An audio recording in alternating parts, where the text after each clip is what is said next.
I know your listeners can't see it, but I'm a larger guy. I keep mentioning I like to eat.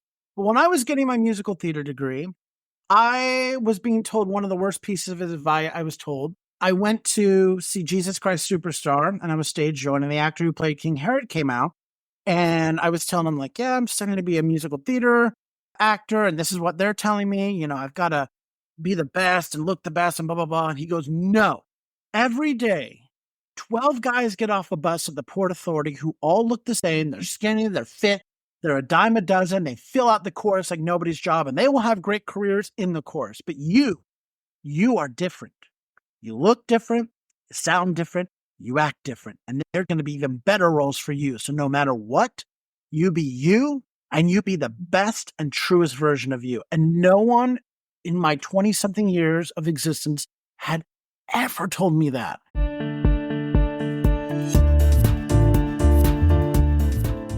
That was the voice of podcaster, audiobook narrator, and Broadway junkie Andrew Cortes.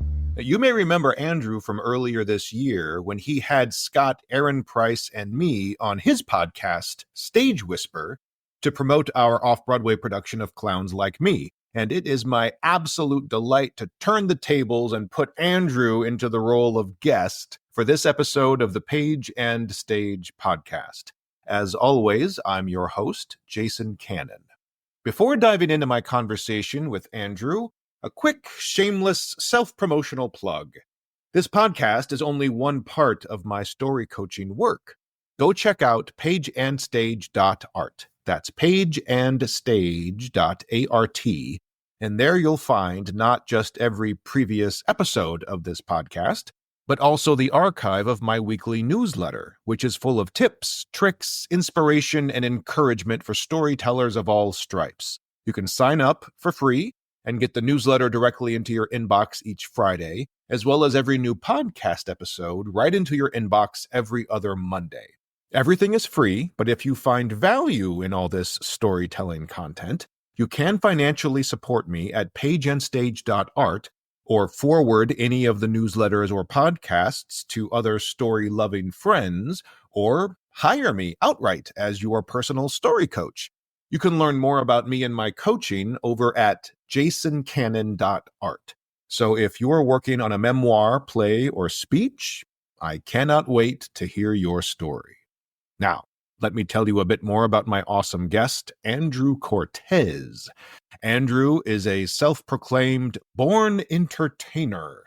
He has worked in the theater in just about every capacity possible, from acting and fundraising to being a dresser, stage manager, and tour guide. He even met his wife, Hope, when recruiting her for the high school drama club, and you're going to love that story.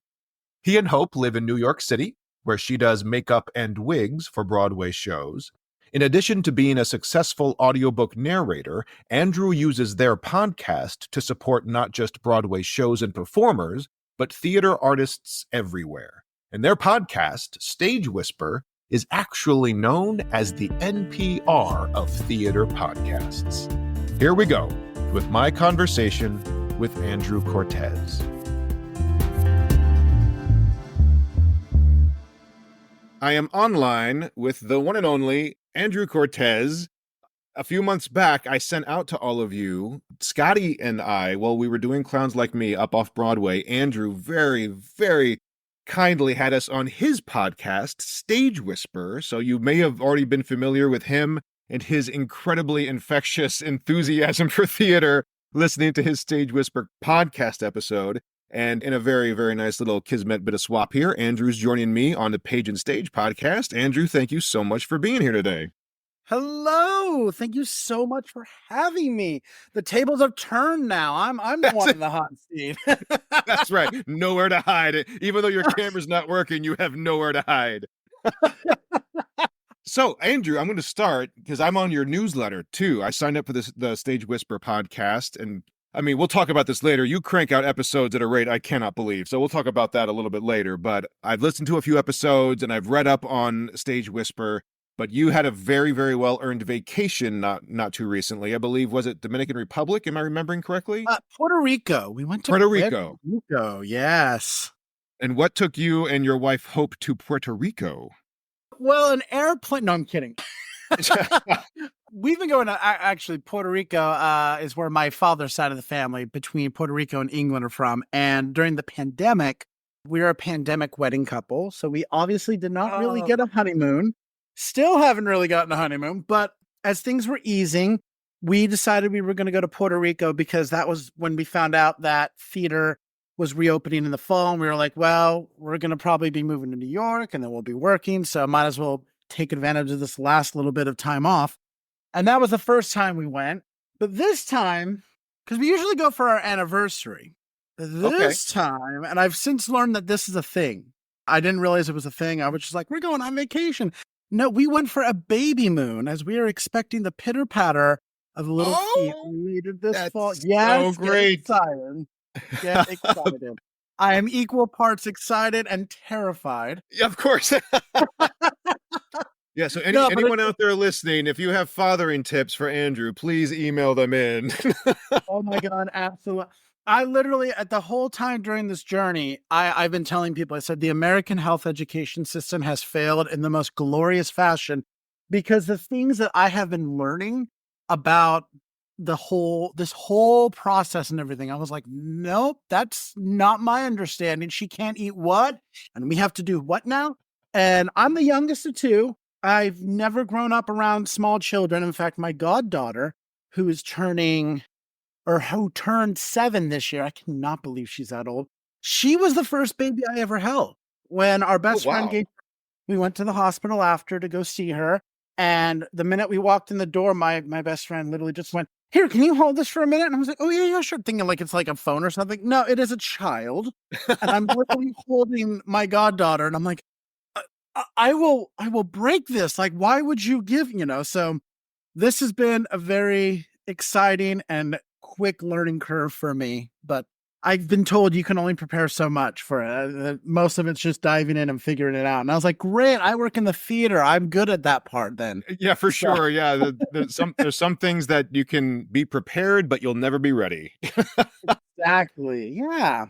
So you mentioned in your bio, there's a little mention of meeting your wife as you were trying to recruit her into a backstage crew. Can you talk a little, like in high school, can you talk a little bit about where you went to high school, how you met Hope, and how you finagled her into the theater life as well? Finagle is absolutely right. There was much bribery. No, this is I will toot my own horn in this. This is actually a really cute story. My best friend, Michael, who was my best man at our wedding during his speech, actually recounted this. So, picture it, as Sophia Petrillo would say. Picture it. It is August of 2006, heading into my senior year of high school in West Jordan, Utah, which is a suburb of Salt Lake City. Go Jaguars, West Jordan High School. And I was the drama club president. My best friend Michael was our secretary. And I was huge in band and huge in drama. And I was kind of uniting both worlds. And I had big plans for the drama club, which I guess that's another story for another time. But I digress. I was like, we should table at registration rather than waiting for Club Rush Week. We should do it now. And everybody was on board with that. So we're sitting at our table, which is on the other side of the main office where everyone goes to register. And in walks this girl with green hair. Oh. And I took one look at her and I leaned over to my best friend and I said, that girl there, that's the girl I'm going to marry. He laughed, you're just a high schooler. What do you know? Well, she came around. It turns out she was a jock. She played softball and basketball, but her mom saw us and was like, hey, have you thought about maybe joining a club? Like, look, drama club. And we were playing music from like Wicked and Avenue Q to attract people because that's high school appropriate, Yes. And we clicked and she was really interested. And I ended up getting her to join the drama club and got to know her and was like, oh my God, she's amazing, blah, blah, blah. Except for the part when one day I finally found out she had a boyfriend. Of course she did. It wouldn't be a true story if there wasn't an obstacle, Andrew. Right? But the friendship continued to flourish, as one does. This is the early day of cell phones. More importantly, we would just like talk on the phone a lot back when you would actually talk to people. And then one night in July, her and her boyfriend, this would be the following year, 2007. her and her boyfriend broke up, and she was messaging me, and she's like, "Oh, I'm having a hard time. My boyfriend and I just broke up." And I was like, "Hang on one sec." And I immediately got in the car, drove to a 7-Eleven. I picked up a pint of Ben & Jerry's and her favorite drink, which at the time was Mountain Dew, had a blanket in my car. I rolled up into the parking lot across from her house. There was a church across from her house. And I messaged her. I said, "Come outside." She's like, "What?" And I said, "I'm in the parking lot." And I showed up with Ben & Jerry's and a blanket and never looked back. I was like, there is no waiting period. I don't care if I'm rebound. This is my chance. And yeah, and the rest is history. A couple weeks later, we went on our first date for a hike in the mountains to see thunderstorms. And then we watched Stardust. And after I dropped her off on our first date, her famous last words were, "Look, a naked moose." And she kissed me on the cheek. And I knew. I was like, this is it. And we just celebrated our anniversary, actually. At the time of this recording, it would have been on Monday of this week. 17 years together, 4 years married. And I regret nothing. My advice is get you someone that will not only laugh with you, but laugh at you. It is the best thing in the world. That's the secret to a long and enduring relationship. So, yeah. So that's the story of how I tricked her into being with me. And now I do the laundry and the dishes, and that's how I keep her. Fantastic. You have it all figured out, man. Well, so during my time at the University of Utah, I studied 3 majors. I got all the way up to my senior year of music ed. I was an assistant band director at a high school. And like the nail in the coffin for me was, it was the 50th anniversary of the musical Hair. And I thought, wow, that was the last musical to be in the pop charts. Wouldn't it be great to celebrate that? We could do all the great hits like Good Morning Starshine and Let the Sun Shine. So I was floating that. And I had parents just mad as hell at me. You're going to teach our kids about drugs and nudity. And I was like, well, we're not actually doing the show. Right. But we're doing the songs. And I was like, so what do you think we should do instead? Oh, you should be doing like Foreigner shows or Journey. And I'm like, cool, because the 80s were full of family values. Let me tell you. Right. You know, Cherry Pie is a great song to teach your kid. Anyway. Right. And I just got tired of that. I got tired of parents telling me what I should do and how I should be teaching and thinking like, why am I paying thousands of dollars and going to school? Like, you clearly have all the answer. But you can't say that. And to top it off, the pay was absolutely disgusting. As an assistant, and because I wasn't fully licensed yet, and I did the math, I was getting paid 30 cents an hour. Oh, wow. Pay your teachers. So I left. Yeah. I went back to school, and I was like, I got to change my major. And I knew that I loved theater. So I thought, what can I do in theater that will pay? Oh, stage management. I'd taken a stage management class. I was like, oh yeah, there's tons of work. All right, great. So I was studying stage management, and I was running the light board for the new musical theater program, spring production of Songs for a New World. And I'd also been taking a class called Musical Theater Singing for the heck of it. When the head of the program's wife subbed in one day, and I performed for her, and she thought I was hilarious. And she went to the program head and said, there is an honest to God, funny guy who can sing, and he's straight. And when she told him my name, opening night, this guy burst into the booth and is like, you can sing and you didn't tell me? Your audition is your final. And I thought, what is happening? And I thought, I can't go be an actor. I can't do musical theater. Like, what? No. Food, remember? I like to eat. Well, at that same time, my wife, who had been kind of bouncing around with a general theater degree, had taken a course in makeup and wig design, and not only discovered that she's really, really good at it, but also that she really loved it. So she's like, I'm going to go be a wig artist. And when she did more looking, she was like, holy cow, there's more work than workers. And the pay is stupid. Like, this is great. Yep. So she was like, listen, why don't you go pursue your dream and I'll pay the bills? And I thought, I would be incredibly ignorant to turn this down. I thought, whatever you believe in, the higher power, I thought they are guiding me into doing this degree. So I ended up doing it, and like the universe fell into place. And at this time, we were bouncing between Salt Lake and New York. Every summer, we were out here in New York. We'd see all the shows. We'd hang out with all the people, just kind of learn the biz, if you will. and we were getting, my wife had just graduated in 2015. I was in 16. And so we thought, great, now we're going to move, when we were stage dooring at Motown, and the wig supervisor came out, and Hope was talking to her, and she said, oh, well, to work on Broadway, you need a cosmetology license now. It's something that the union used to like pay for. They'd put you through school and you'd get it. But Wow. they were like, now you've got to get it yourself. And when my wife said, well, I'm from Utah, she was like, oh my God, go to school out there, because you'll be taught by more reliable people. Out here, I guess they like license. You may not have the best education. Like anyone can kind of get a teaching license, where in Utah, it's much stricter. And it's double the number of hours, which is also, I was like, I don't know. It's 900 or no, 700 out here at the time.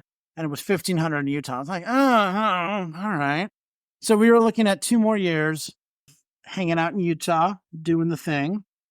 My wife, her journey was that's a novel on its own, but long story short, she switched schools eventually and ended up getting her license in about 7 months.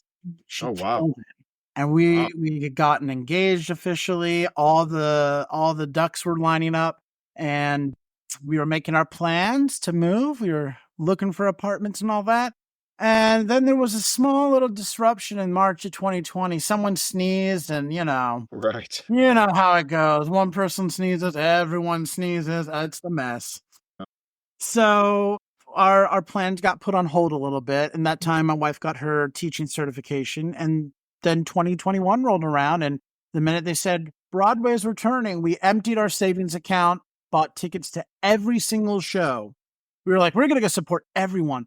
And in our way out here, that's when we found out that my wife's Utah cosmetology license, for all you aspiring wig artists, is the equivalent to 3 separate licenses here in New York. She has Wow. a barbering, and an esthetician. We didn't know that, but all of a sudden people were like, you are a golden goose. And I was like, Yeah. get it, honey.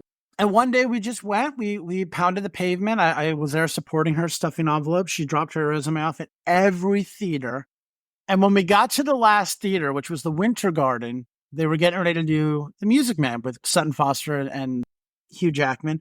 And she was like, I really don't want to drop off my resume here. I do not like The Music Man. My wife is the world's biggest feminist, and I'm so lucky to have that like title with her, because she's made me a huge feminist.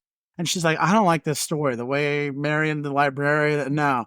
But I was like, hey, remember, every theater. Sure enough, a week later, she gets a call from the director, the supervisor at Music Man, and a day later, she had the job. And I was like, now you can't write that, Now, granted, the version they did recently of Music Man they wrote it so well. They modernized it beautifully, so that actually Marion had Harold Hill around her finger. But to wrap this story up, what's ironic is technically her first Broadway show was Hadestown. She swung in for someone, but like her first official, this was hers, was The Music Man. And the supervisor was the same woman that my wife spoke to 6 years prior at Motown. Oh, wow. My goodness. And they didn't put that together during the hiring process, but they were just chatting one day. And her supervisor finally goes, I thought you looked familiar. And Hope was like, what? She's like, we talked. You don't remember us talking? And my wife just had that moment of, you were the one that told me. She's like, uh-huh. And I was like, oh my God, like that. There's the next Broadway play right there, friends. Like, right. That's right there, right. And and 3 years later, here we are. She's now on her 3rd official show. She worked at Some Like It Hop, and now she's the assistant supervisor out in Hill Valley at Back to the Future on Broadway. So she's killing it.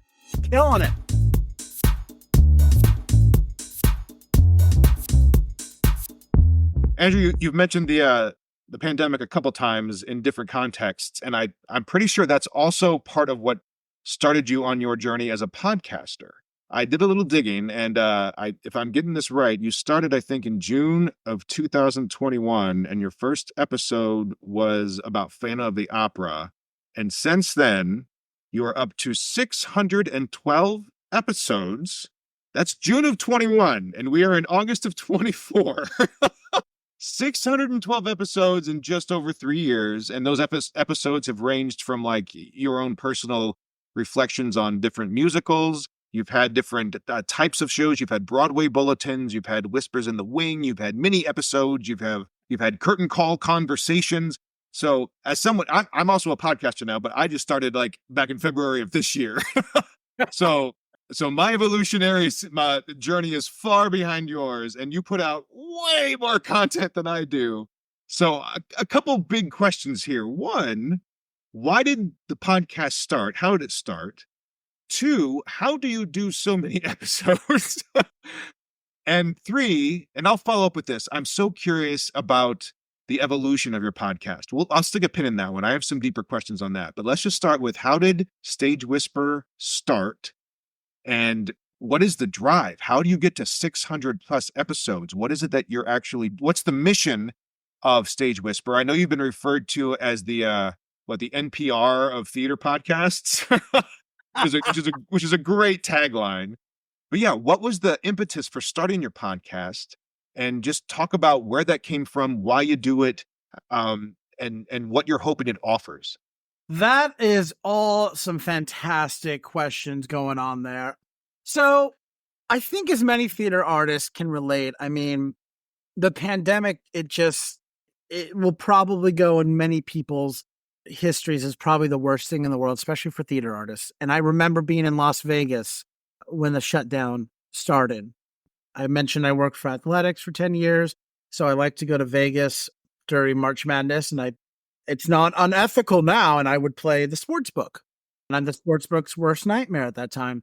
But as I'm watching all these conferences start canceling their tournament, I thought, this is probably bigger than we think. And when I got back to my hotel room, that's when I got the notification that like Broadway was shutting down and that. And a pit in my stomach that I've never felt before and never felt again. I mean, it festered and it was awful. And as the pandemic went on, I mean, I actually spoke with some guests I interviewed today about this. Everybody thought that we were so upset and heartbroken because of, the pandemic, and we didn't know if we were going to get sick or this, that, and the other. And yes, we were. But more importantly, it felt like our soul was just dying because the thing we had dedicated our life to was, it wasn't there. It wasn't there, and we didn't know when we were going to be able to get back to it.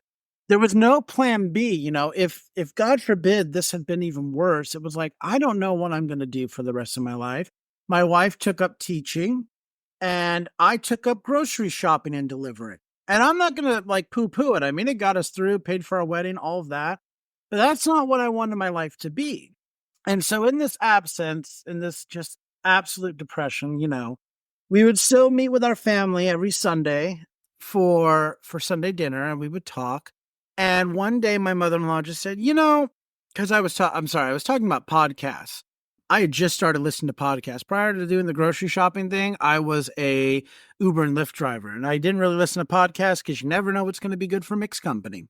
But I started listening to podcasts as a ship shopper, and I was like, oh, I get it. This is great. I was listening to My Favorite Murder, Wait, Don't Tell Me, Snap Judgment, Unsolved Murders. Like, I'm a big true crime fan. If I'm not doing theater, like serial killers are my jam.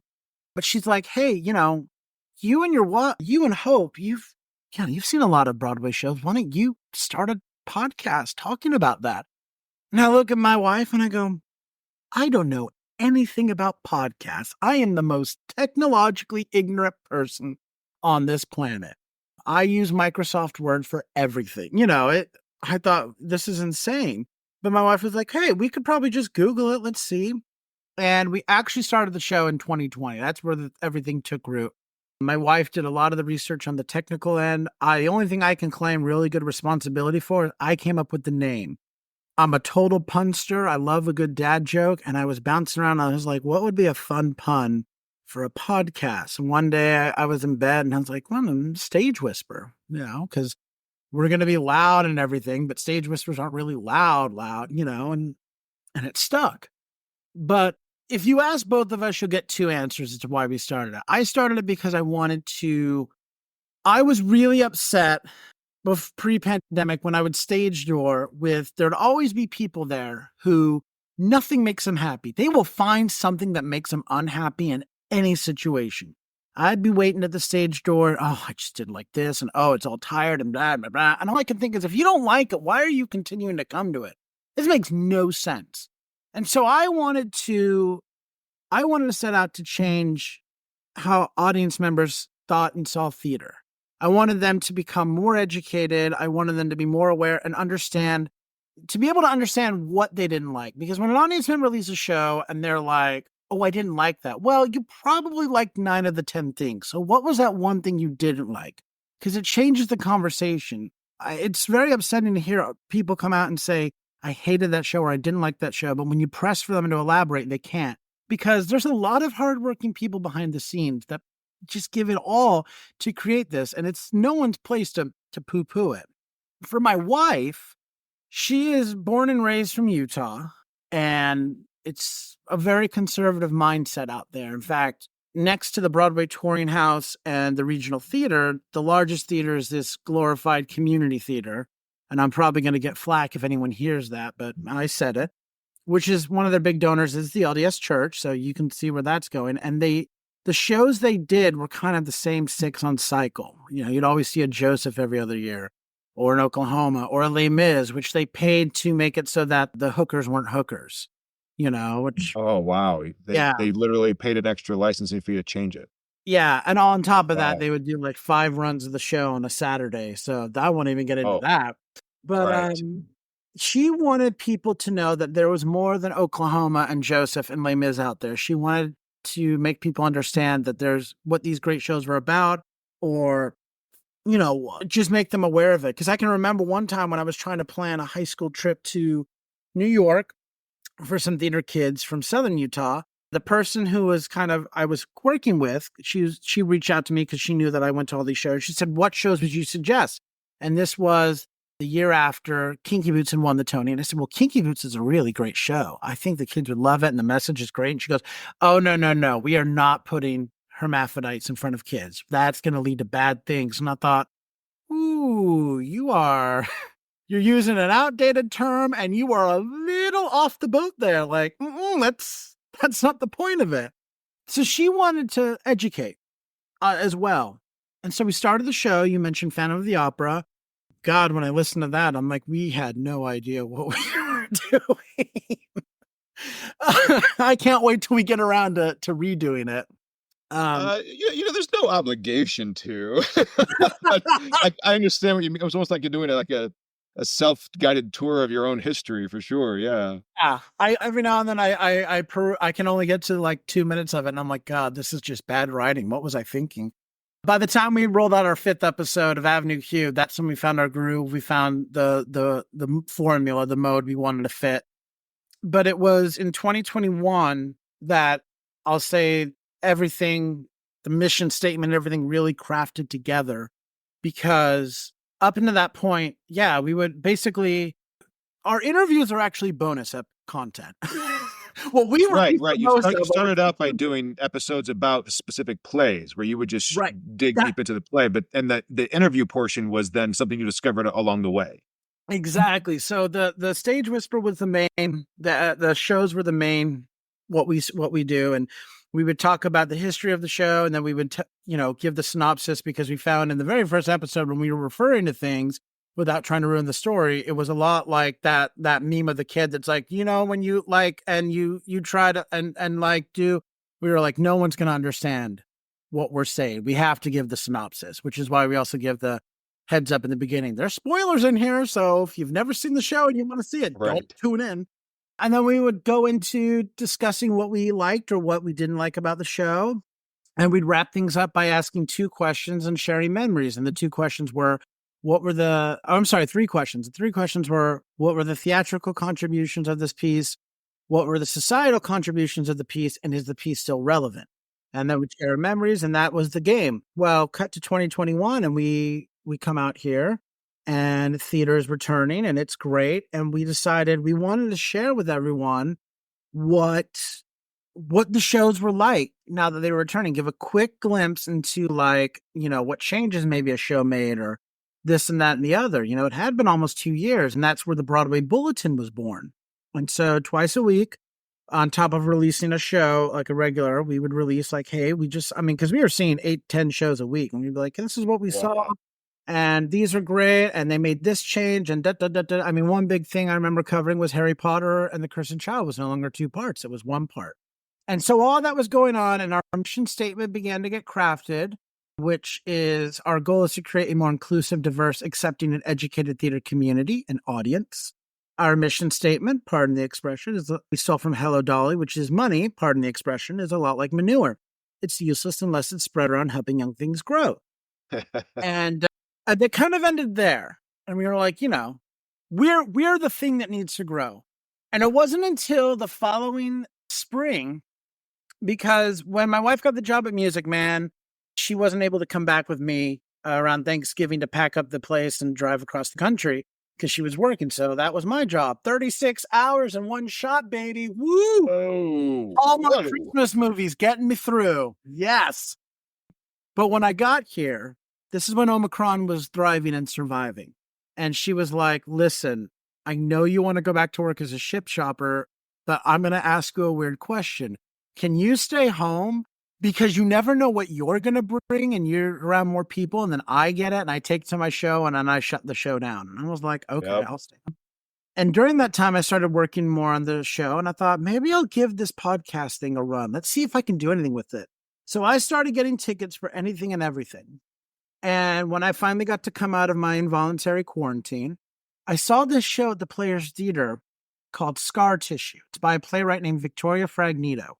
And she starred in it as well. And the story was about sexual assault on college campuses, date rape particularly, as well as domestic violence is spousal, but in a marriage.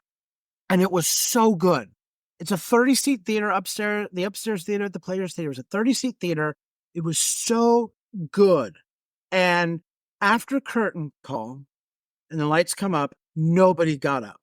All of a sudden, people started turning to each other and talking. And I went, I've never had an experience. I have to meet this playwright. I have to and she comes out because the dressing rooms are in the back. She comes out from the curtain. She looks at everyone. She's like, what are you all doing? The show is over.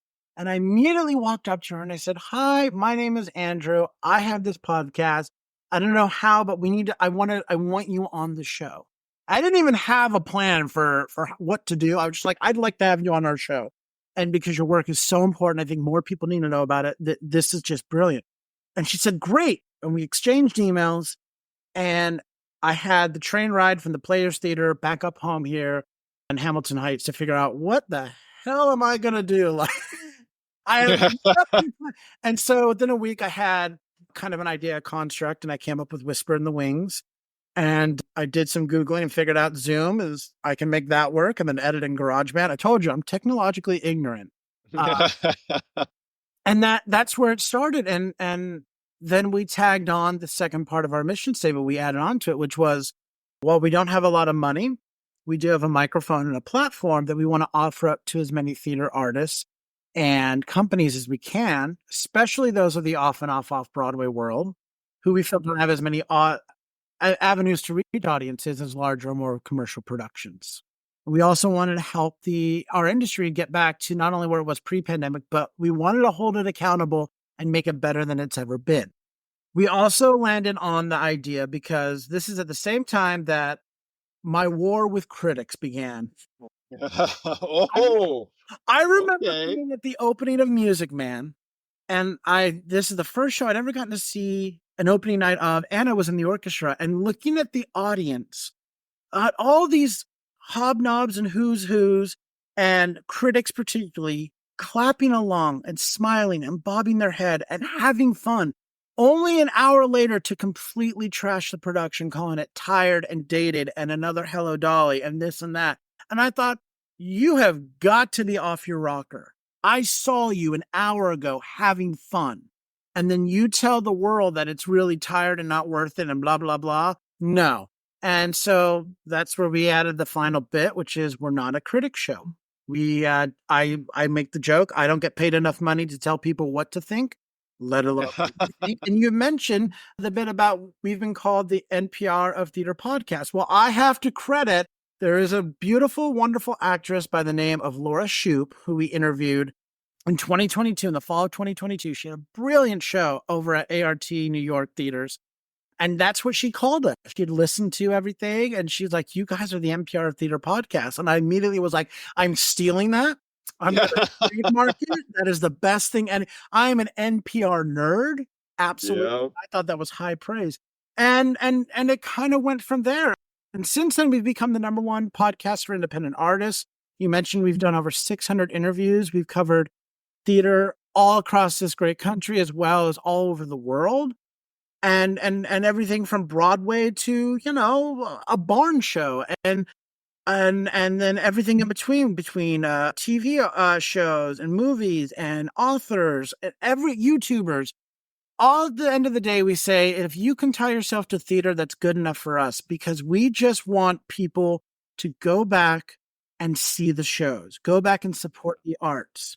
That's the most important thing. Not only can we never go another 18 months without art in general, but we need to make sure, because it's a patron supported, industry. We need to make sure that's there.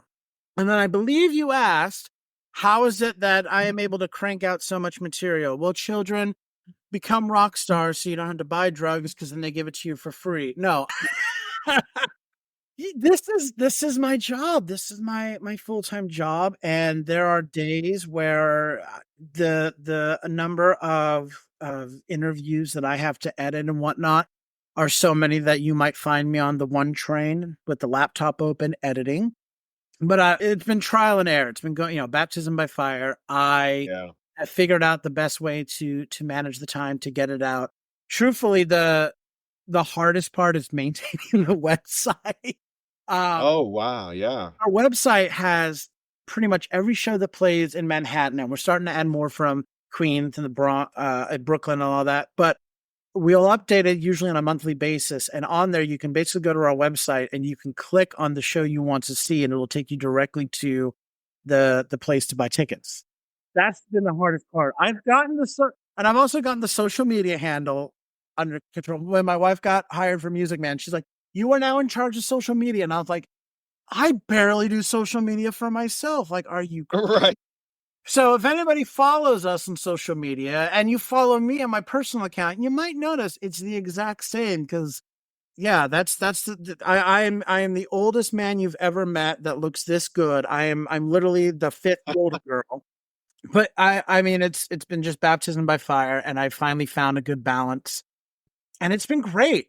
If you had told me 5, 7, 10 years ago that this is what I would be doing, I would have slapped you in the face and said, you're lying. There's no such thing. And now I have the greatest gift in this job, in that I get to speak with wonderful artists like yourself.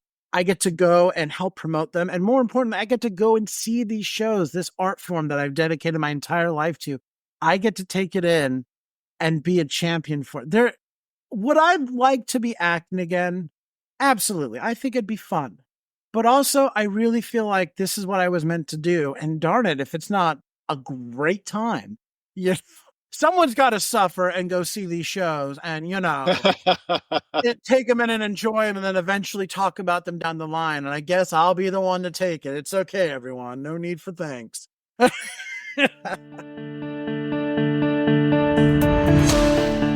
right, Andrew, before we hopped on here together, you were also telling me you must live on your computer now, man, because you mentioned to me that another gig you've been digging around in is becoming an audiobook narrator. You just said that maybe you would act again, and I have to wonder if doing audiobook narration doesn't kind of, scratch the same itch a little bit. What is it like? Well, first of all, how did you get into it? And second of all, kind of as a storyteller, what is the dopamine hit for you? Like, does audiobook narration do the same thing for you that acting does, or a slightly different thing? Just talk about that modality of storytelling that you've suddenly plunged in, as you seem to do, head first. Oh my gosh, that is fantastic. Well, so yeah, I do live on my computer. What's funny is we basically were told that if we had a dedicated working space, the new working from home, you could write stuff off like your rent and that on your taxes. And I was like, Yep. You're telling me all I have to do is get a desk and I can write things like, absolutely. And we put this up in our basement. And though it's great because of the audio quality, I no longer get to see sunlight. Oh, oh no. That's right. And now in the summer in New York, what makes it worse is we don't have AC units down here. So I have this trusty fan that's literally at my feet cooling me off. And I even had to get a small fan to keep my computer cool. So it is, living in I call it the editing bunker, living in the editing bunker. It's a great time. Yeah, I wish our podcast paid more. We are very much a listener supported podcast purely because I don't really have the time or manpower to reach out for grants or donations. Hopefully soon I get that. But we are a listener supported podcast and it's not a lot, but that's okay. Hopefully it grows. But as we mentioned in the beginning, I've got a kid on the way and I was like, oof, I've got to do something for the money land. And what job can I get that allows me to continue with this show even if I closed out the show, I still have, 1 or 2 months worth of commitments to take care of. So I was just fumbling along one day and here's a great little story. So and I'll sum it up, but I had a brain surgery back in 2017 to remove an arachnoid cyst. And if you know what that is, awesome. You're smarter than me. But it was the size of my fist. It was in the back of my head. It wasn't cancer or anything. It was just making life very difficult and uncomfortable. Oh, yeah. But everything went great. I'm doing fabulous. Life is good. But the night before my surgery, to back up one step further, I never liked to read. I hated in school being told what to read. In fact, I think I read one book my entire high school career, and it was Ender's Game. Oh, and I read Macbeth. Other than that, never read a book. To Kill a Mockingbird, who that? A tree grows in Brooklyn, good for them. I didn't read any book. I did not like it. But cut to the night before my surgery, my wife said something to me, and I looked at her like with a funny face. I was like, what? And she goes, it's from Harry Potter. And I was like, oh, honey, like you are barking up the wrong tree. I started reading the first book when it first came out. I know I've seen the first movie. I went on a date to see the midnight premiere of the fourth movie, but the girl was more interested in the film than me, so I fell asleep. And I'm going to swear. Am I okay to swear, or is that a no-no? You can use the PG-13 version of it, and then you're fine. Beautiful. Okay. So when I looked at her and I was like, what? She goes, it's from Harry Potter. I was like, no. She walks over to our bookcase, grabs the first book and hucks it at me and goes, start reading. Beep. And I'm just like, oh my God, like, okay. And again, guys, get yourself a partner who laughs with you and at you, because I started mocking her a little bit. I started reading this book like I would if I were a narrator or whatnot. And all of a sudden, like I was getting into it and we were about 50 pages deep. And I look over, my wife, who can fall asleep standing up, is like on the edge of the bed, just like interested. And I was like, what? And she's like, you're really good. Like you're doing the right voices and everything. And I was like, I am? And after I finished the series, which I finished the series 2 years later, on the eve of seeing Harry Potter and the Cursed Child. And then we watched all the movies when we got back to Salt Lake. I was like, oh my God, I really was doing all the right voices. So cut to like one day I was just scrolling TikTok, and that's our thing now. I was like, I will, before we go to bed, I read a book to us and I do all the voices, but I'm scrolling TikTok and I see like there's a lot of people doing audiobook narration. I thought, well, that could be fun. And like you mentioned, I haven't acted in a while. My brain surgery put me on the bench for about a year during the recovery. And then I was being the breadwinner so my wife could get her license. And then the pandemic happened. So now I am like 5 years out of the game. Acting is a muscle. You don't just jump right back in right there. So I thought, well, let me give this a try. Because I love to read now. And I was like, who knows? So I got an account with ACX, which is Amazon. And I got to tell you, you got to be careful with this format, especially when you get actors that are narrators going in, because it's an audition-based industry. So basically you submit, they'll select something for you to read, you submit the audition and go team. Most audiobook narrators can do like 2 or 3 at a time. And I'm like, girl, we are in the theater. You just gave me 85 pages of auditions. I'll get through as much as I can in the evening. So I submitted in my first month about 170 auditions for anything and everything, from children's book to erotica to how-to books to romance. I mean, all of it. and I wasn't really hearing back from anyone. And then it started as a trickle. The first book I did, which is available, called Duck Crime Investigators, from a wonderful team out in Ewood. It's a children's book. It's a lot of fun. That came through. And then I got 2 short stories that are thrillers. And I was like, this is great. I got a big deal to do a 16-book set of romance novels. And I was like, awesome. And then the walls broke and I got all these offers. I was like, cool, like, let's go. But the thing I was hearing most from these authors, what they loved is they're like, I love your voice, or I love your characters. I love your ability to come up with different voices and accents and stuff. And all I could think of is I was like, this is the easiest freaking gig ever. Cause I was like, I'm literally just screwing around and you like it. And I thought, who hurt you all that this is the exception, not the rule? Like, who is reading it like it's Ben Stein? Like, hello, welcome to grow your bank account, And so I have fallen in love with it. And as I mentioned, there are some books I have had to narrate that I'm like, oh, sweet Lord, this is work. But then there's been other books that I have really gotten into and I've loved. There's a book that I'm putting the finishing touches on that I'm really excited about. It's a series. It's a first in a series called Crossing Nua. And if you are a fantasy lover, this book is for you. It's the premise and the story is fantastic. The only thing that I always mention is there are 2 very hot gay scenes in the beginning and the end. Outside of that, if you're not into that, which is fine, the story is so good. And I cannot wait to hopefully, even if they don't pick me to narrate the rest of the series, I'm going to be reading this series. It's that good. So I love that I get the opportunity to do that. And you're right. It does. It fulfills that acting. It's so much fun. I never went into acting to be famous. I mean, if that happens, like, cool. Who doesn't love a little fame? I really went into it because I loved hearing an audience reaction. I love being able to tell a story and to get an audience to come along and just for a little bit, provide an escape. So when people tell me that they love what I'm creating, I mean, there's nothing like it. There's no drug or anything out there like it. I'm so happy that I can just make someone's day brighter and just give them a little bit of something. Because there's been a lot of people out there who've done the same thing for me. And so be able to pass it on. Or one of my favorite quotes, which is from the History Boys, said by the late great Richard Griffiths, which is pass the parcel. That's the key, boys. Pass the parcel. Good things come to you, and it's your job to help pass that on to someone else, not hold on to it. So, yeah. But it's a great job. I love it. I have a great time with it. I've got a full weekend ahead of narrating. I'm working on 4 weeks at the same time, and it's a lot of fun. And if there was like a camera here in my office watching me, one last funny side tidbit. Look, I'm an actor. I'm a New Yorker.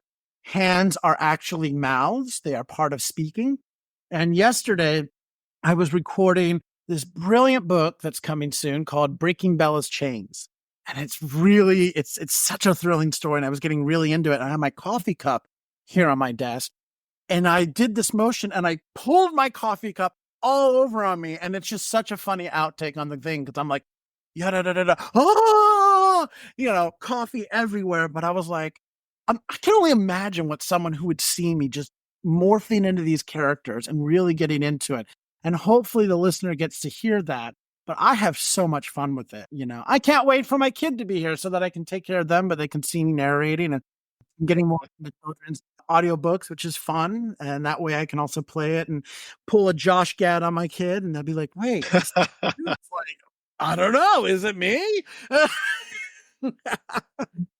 Well, congrats on yet another storytelling avenue in your career, Andrew. And so yeah, we're going to wrap up now with a couple of pieces of advice and a spotlight. So I'd love to start with this question. What is the best advice that you have ever taken? Don't do drugs. No. There's actually 2, if I may, because one was one given to me and one was one I heard actually on my favorite television show, The West Wing. From The West Wing, the one I loved was decisions are made by those who show up. And I love that because especially in the industry that I work in, so many people, it's easy to complain or it's easy to criticize. But if you aren't the one showing up, putting in the work, putting in the effort, I don't think you should have a say in things. You have to show up and you have to do your part in order for things to work and in order to have a say. So I love the line, decisions are made by those who show up. The other one comes from my theater industry experience. Well, there's two I really want to share real quick. But the first Broadway show I ever worked on was a national tour of Bright Star, which if you don't know what Bright Star is, you need to go into it. It's a brilliant, brilliant show, beautiful music and lyrics by Steve Martin and Edie Brickell. The story is out of this world. It's a show that I can run for the rest of my life and never get tired. But when you work a Broadway show or you do a national tour, there is no rehearsal for you as a crew runner. You literally get handed what they call the running notes, and it's your job to read and kind of do a walkthrough before the show starts, and then, ta-da, there's an audience. And I'd never done this before, but I was in charge of the men's chorus of this show. And there was a quick change that happened. And all my job is to make sure that their costume was hung up on the hooks and that, and then they would just drop their old costume in the basket in front. Okay, go team. And when the first time this quick change happened, one of my actors forgot their hat. And I was in a panic. I was freaking out. And the assistant supervisor for the show, her name is Marsha Vulcan. We called her Grandma Marsha. Great, great human. Love her, adore her, still talk to her. She wrote a letter of recommendation for me when I joined the union out here. But she was sitting backstage and she was knitting, just doing her thing. And I sat down next to her and I was like, oh my God, I'm like pulling my hair. And she didn't even look up at me. She's just like, what's wrong? And I went, so-and-so forgot his hat. Oh my God, oh my God. And she just goes, oh, did the show stop? And I went, well, no. Oh, okay. Did he die? And I was like, what? No. And she goes, oh, okay. So only you and me and him know that he forgot his hat, right? And I went, yeah. And she goes, it's just a hat. No one knows. And if you could have seen in that moment, like that's the part where she hands me yarn and knitting needles and I would just sit next to her and I'd start knitting because no one had ever told me that. And I was like, wow. And to this day, I have that mantra where I go, it's just a hat. The world didn't end. And pairing with that, I know your listeners can't see it, but I'm a larger guy. I keep mentioning I like to eat. But when I was getting my musical theater degree, I was being told one of the worst pieces of advice I was told. I went to see Jesus Christ Superstar and I was stage show, and the actor who played King Herod came out. And I was telling him like, yeah, I'm studying to be a musical theater actor. And this is what they're telling me. You know, I've got to be the best and look the best and blah, blah, blah. And he goes, no. Every day, 12 guys get off a bus at the Port Authority who all look the same. They're skinny, they're fit, they're a dime a dozen. They fill out the chorus like nobody's job, and they will have great careers in the chorus. But you are different. You look different, you sound different, you act different, and they're going to be even better roles for you. So no matter what, you be you, and you be the best and truest version of you. And no one in my 20-something years of existence had ever told me that. And I was like, wow, okay. And, you know, it kind of pairs great with the usual thing you hear of, you know, be yourself because everyone else is already taken. And I was just like, okay. And I went back to school the following semester and I was like, girl, I am owning this. I will never be a ballet dancer and doing 50 pirouettes. I mean, that year when I remember being in ballet, I had a teacher who was, you know, going through it and she was like, this is going to be a tendu, and then double, triple, double. And I was like, ma'am, that's not going to work for me. And she goes, excuse me? They said physics. Like, I can't spit that fast. That's just not a thing. She laughed and it was great. But yeah, so decisions are made by those who show up. It's just a hat. And be you, but be the best and truest you. I know. Man, you asked for one. That's a triple. That was the triple. You stuck the landing, Andrew. That was a triple right there. Thank you, Simone Biles. Yes. So then we flip it. So what's the worst advice that you have ever given? Yes. Okay. So going off of that Jesus Christ Superstar story, at the time I was being told when I was in college, you have to be the best singer, dancer, actor. You have to be in the best shape. You have to be the best discipline or you'll never make it. You have to be the absolute best. I mean, I even remember that spring I had auditioned for Spring Awakening, and there was a new director of the program. And I literally heard her say, "Oh, he won't work in the show. He's too fat." And one of the assistant professors looked at her and said, "You can't say that." And most people hear that and they're like, "Oh, you must have been devastated." And I was like, you know what? I would have. But then my thing with King Herod happened. And I was like, no, it wasn't that I wasn't right for their show. Their show wasn't right for me. So being told that I had to be a certain way, which kind of led into being told you have to follow these steps. You have to follow this path. And that's the only way you're going to grow and succeed. And essentially, I boil that down to being told you have to follow the crowd and dream realistically.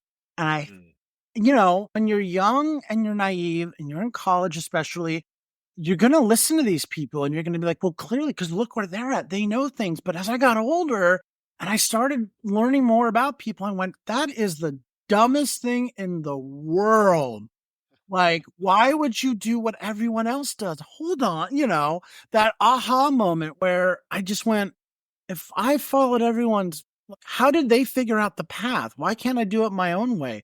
My favorite thing about that is being told, in order to be a working actor on Broadway, you're going to do a lot of couch surfing, number one. Then you're going to have a lot of roommates. Then you're going to do Broadway tours. And then finally, you'll probably make it to Broadway. And I was like, girl, I am not 20 years old.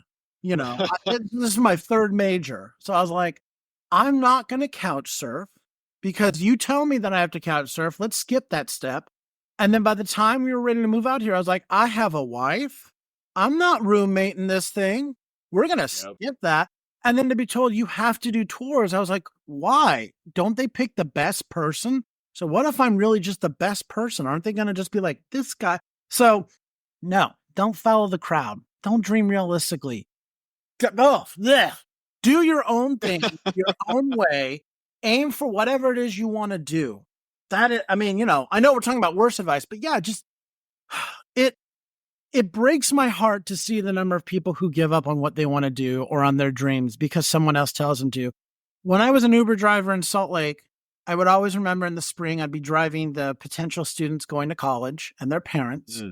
And I would ask them, oh, hey, you're going to the University of Utah. What are you studying? And they'd usually say something like finance or engineering or whatever. And I'm like, cool. Is that what you want to do? And they would look at me like I just, spoke in a third language.